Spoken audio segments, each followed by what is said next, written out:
अस्सलाम वालेकुम ख़वातीन व हज़रात, मैं हूं इकबाल खान उज़ैर और आप देख रहे हैं आपका अपना यूट्यूब चैनल।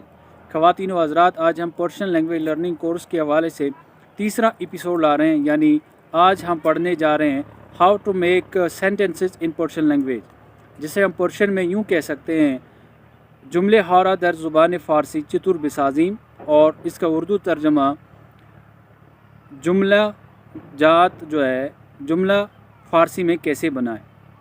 तो इस व्लॉग के दो हिस्से हैं। जो पहला हिस्सा होगा वो छोटा सा हिस्सा होगा, तो उसमें मैं आपको कुछ अल्फाज पढ़ाता हूँ, फ़ारसी के वर्ड्स पढ़ाता हूँ, और फिर उन्हीं वर्ड्स को लेके हम फ़ारसी में जुमले बनाते हैं। फ़ारसी अल्फ़ाबेट्स जो हैं, अलफ़बाए फ़ारसी जो हैं, अलिफ़ से खे तक, यानी हम अलिफ़ से एक वाजे पढ़ते हैं, एक लफ्ज़ पढ़ते हैं, और इसी तरह से बे से और खे तक हम इन हरूफ ताजी से एक एक वाजे पढ़ते हैं, और फिर इन्हीं वाजों से, इन्हीं अल्फाज से हम जुमले बनाना सीखते हैं और कोशिश करते हैं। और उम्मीद करता हूँ आप इस वीडियो को आखिर तक देखेंगे और मेरे चैनल को भी लाइक सब्सक्राइब करेंगे, और ताकि आपको जो मेरी अगली आने वाली वीडियोज़ होंगी वो आपको मिलती रहे। तो हम सबसे अव्वल अलिफ़ जो है, अलिफ़ से एक वाजा यहाँ पे, एक लफ्ज़ यहाँ पे पढ़ने जा रहे हैं, सीखने जा रहे हैं। हम अलिफ़ से इन कहते हैं, इन हम कहते हैं ये। अलिफ़ से इन यानी इसका माना ये, और अगर इसको हम इंग्लिश में कह दें तो इसका माना हुआ दिस। और इसी तरह से बे से हम बाब, बे से हम एक वाजे सीख रहे हैं, एक लफ्ज़ सीख रहे हैं, एक वर्ड सीख रहे हैं, बाब सीख रहे हैं। बे से बाब, और बाब का मतलब होता है दर्स, और दर्स का अंग्रेज़ी में माना होता है लेसन, जिसे हम सबक कहते हैं। और इसी तरह से हम पे से पैगंबर, और पैगंबर का मतलब होता है जो पैगाम पहुंचाने वाला होता है, पैगाम रसान होता है, जिसे हम इंग्लिश में मैसेंजर कहते हैं। और इसके बाद ते से हम कहते हैं ताबंदे, ताबंदे हम कहते हैं चमकते हुए को, जो शाइनिंग हो उसे हम ताबंदे कहते हैं। और इसी तरह से हम समर कहते हैं।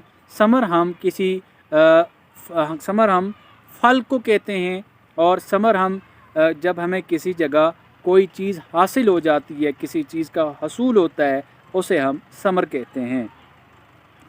उसके बाद फ़ारसी का एक और अलफ़बा यानी हरूफ ताजी यानी जीम, तो जीम से हम जंग पढ़ने जा रहे हैं।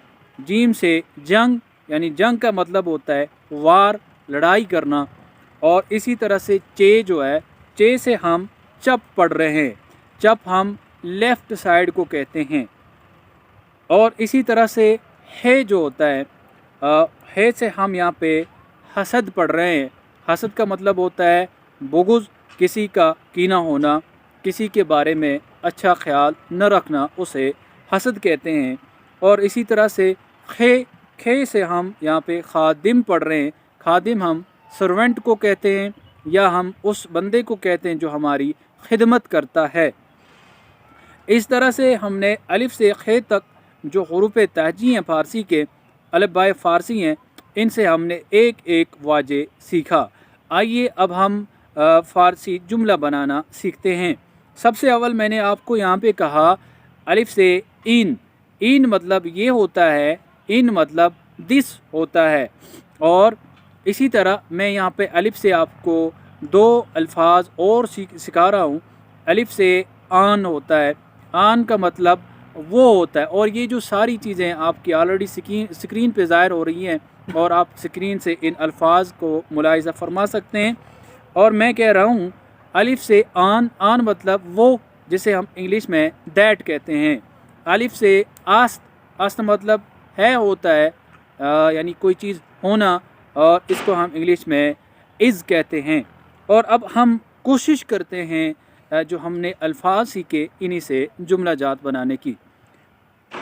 तो सबसे अव्वल हम यहाँ पे कहते हैं इन बाब است, इन बाब است, ये सबक है, ये सबक है। तो बीच में मुझे याद आ रहा है यहाँ पे ये कहता चलूँ कि इन और आन जो है ये इसमें इशारा है। इसमें इशारा की दो किस्में हैं, एक होता है इसमें इशारा ये दूरिया जो दूर का इशारा करे, और एक होता है इसमें इशारा ये करीबिया वो इसम जो हमें किसी नज़दीक की चीज़ का इशारा करे। तो मैंने आपको पहला जुमला बनाना सिखाया, हमने 3 अल्फाज यहाँ पे कहे और मैंने यहाँ पे आपको कहा इन बाब अस्त, ये सबक है। और इसी तरह अगर मैं कहूँ दूर का, आन बाब अस्त, ये यानी वो सबक है, दैट इज़ लेसन। और इसी तरह से हम अगर पे वाले जो पे से जो हमने लफ्ज़ पढ़ा था, हम कहें इन पैगंबर अस्त, ये पैगाम पहुँचाने वाला है, ये पैगाम रसां है।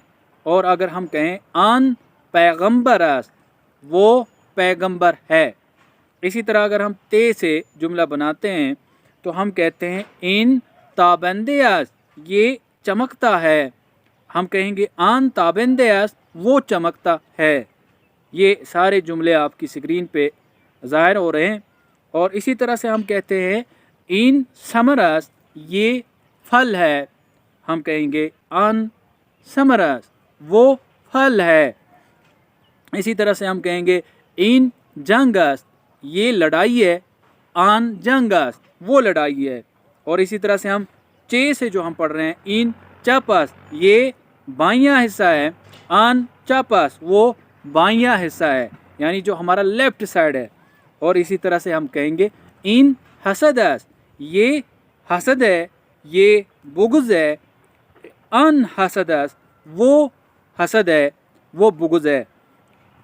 इन खादिम अस्त, ये खादिम है, ये मुलाजिम है, अन खादिम अस्त, वो मुलाजिम है। गोया कि हमने इसी तरह से तकरीबन 7-8 जुमले बनाना सीखे, बल्कि इससे ज़्यादा जुमला बनाना सीखे। तो यहाँ पे ज़रूरत मैं आपको बता रहा हूँ, जितने ऐसे ही आप कई और जुमले बना सकते हैं, लेकिन इसके लिए आपको लाजिम व मलजूम है कि आपको जितनी चीज़ों का माना पता होता है फ़ारसी में, जितनी चीज़ों के नाम फ़ारसी में पता है, उतने आप ऐसे ही जुमले बनाना शुरू कर सकते हैं, जुमले बना सकते हैं। जैसे कि कुर्सी है, कलम है, कागज़ है, किताब है, आसमान है, ज़मीन है, हवा है, तारे हैं, माँ है, बाप है, बहन है, भाई है, किचन होता है, चमचे होते हैं, और मकान होता है। हमारी डेली बेसिस की जितनी भी सारी चीज़ें हैं, जितनी भी थिंग्स हैं, तो इनके नाम जब आप फ़ारसी में आपको पता हूँ तो आप इस तरह से एक छोटा जुमला बना सकते हैं। जैसे मैंने कहा इन पैगंबर अस्त, तो इसी तरह जैसे आपको किसी और, फॉर एग्ज़ाम्पल आपको मकान का नाम नहीं पता, आप कहना चाहते हैं कि ये मकान है, अब आप कहते हैं ये डैश डैश है, ये ब्लैंक है, यानी कि ब्लैंक डालते हैं बीच में, तो आप कहना चाहते हैं कि ये मकान है, लेकिन आपको मकान का नाम फ़ारसी में पता नहीं। तो लिहाजा आपको जितने फ़ारसी के वर्ड्स पता हो, जितनी फ़ारसी की वोकेबलरी ज़्यादा हो, आप उतने आसानी से पर्शियन जुमले बना सकते हैं। तो इस तरह से हम पर्शियन जुमले बनाते हैं। तो अगली क्लासेस में मैं आपको इंशाल्लाह व्लॉग्स जो लेके आऊँगा, उसमें मैं आपको गर्दान पढ़ाऊँगा, उसमें मैं आपको थोड़ा सा ग्रामर पढ़ाऊँगा, और फिर उसी के हवाले से मैं आपको मज़ीद जुमले, यानी हर ज़माने के हवाले से, माजी और हाल और मुस्तकबिल के हवाले से जुमले बनाना सिखाऊँगा। अपना बहुत ज़्यादा ख्याल रखिए और हमारी चैनल का भी। अल्लाह हाफ़िज़।